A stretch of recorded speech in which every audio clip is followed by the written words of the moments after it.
अस्सलाम वालेकुम, मैं हूं जुल्फ़िकार अहमद। तो आप देख रहे हैं हमारा यूट्यूब चैनल जुल्फ़ी टिप्स। आज फिर एक नई टिप्स लेकर आ गया हूं आपके लिए।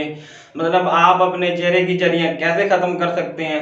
ठीक है, सबसे पहले आपने लेना है 10 तोले शहद। अगर आपके पास घर में अवेलेबल है तो ठीक है, वरना पंथार की दुकान पे तो अवेलेबल मिल जाएगा। ठीक है, और नंबर 2 पे आपने लेना है 1 अदद नींबू। ठीक है, और नींबू लेने के बाद आपने नींबू को काट लेना है। ठीक है, उसके बाद आपने इन दोनों को करना है मिक्स करने के बाद आपने इसको फ्रीजर में रख देना है। ठीक है, 10 मिनट के लिए आपने फ्रीजर में रख देना है। उसके बाद आपने इसको उठाना है। ठीक है, तो उसके बाद आपने इसको मतलब 8 दिन के लिए डेली बाई डेली आपने अपने चेहरे पर लेप करना है।